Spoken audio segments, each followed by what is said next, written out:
Hi guys! So today I want to make a very short video about feeling stuck. It's actually something I see a lot of my fellow cosplayers and actors going through. They feel stuck, they feel trapped, they feel like their careers are not getting where they want to, or they feel that there's a lot of favoritism. And I know how that feels because I battle that a lot myself. And so there's a couple things you can do to get out of that jam. First, get yourself out there. Don't just try to branch out to your community. You can join a lot of groups on Facebook that are other cosplay groups that help individuals that are trying to get their name out there. And a lot of them are really friendly and will help give you guys tips on what you need to know. The second is, don't take rejection so, I'm trying to think of the word, so direct. If someone says no, keep trying. Like, if there's a place that you want to get booked at and they say no once, twice, 3 times, keep trying as to why they should book you. Don't give up. I'm not saying, of course, send them like 20 letters like, hey, pick me. No. What I am saying, though, is just because the place says no once, don't give up. Give them reason to select you. And I know it's a lot easier said than done. The second thing that can also help sometimes is group collaboration. When you do group collaboration, you're then joining forces with other people who may have a bigger following, and that they can then help you and you can help them. So teamwork is also essential.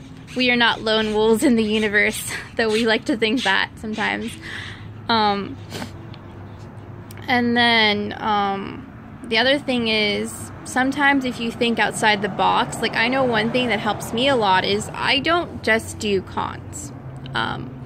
Like I did Bacon Fest one year, and I've also done like little mini festivals in El Paso, and that's how I've gotten my name out, is I'm not necessarily treading on just cosplay territory. And like, even when it comes to my whole acting, sometimes I will do like a birthday gig. So if you're willing to think outside the box, sometimes that helps.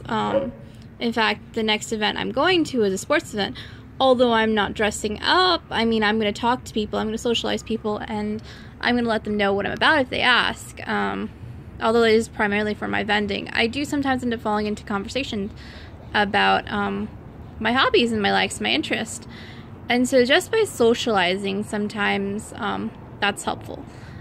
And I'm trying to think of what else I can give, because I know how difficult it can be. I guess the other thing is to keep a positive attitude. If you become negative and you feel that you're never going to get picked, then you're never going to get picked. If you are positive, it's more probable that you're going to get picked. And so always keep a positive attitude, and that will help you so much, tremendously.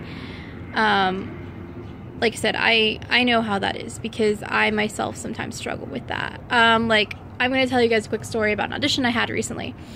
I didn't get the part. It was for an improv troupe, murder mystery. But they did call me back later, even though I was rejected. Even though I was rejected. And they told me that, well, we have an opening. Would you like to re-audition for us? And so I'm like, yes. So I'm actually going to re-audition for them later in September. So we will see what happens with that. And a lot has to do with positive attitude, because she wrote me in the email and she was like, well, you're really upbeat, you're really positive, we'd like to give you a second chance, because we had one of our people that we selected drop out. And the thing is, like, even if there are people that people keenly want to pick, there's going to be a day that person gets sick, or there's going to be a day that person gets double booked. And although we won't like those circumstances, it's going to open the door for a chance.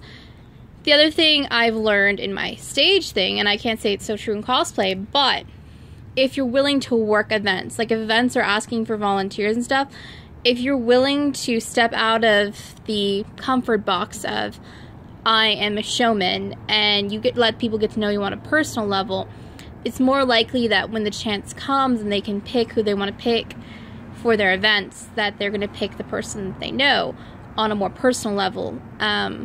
Skill does have something to do with it, but a lot has to do with what is your presence towards people. And the other thing is, what are the benefits of working with you? Can you help me? Can I help you? Equivalent exchange type of thing. And I wanted to keep this video short, so I'm going to go ahead and end here. And if anything else comes to my mind, I will gladly share with you guys. I love you guys. Bye.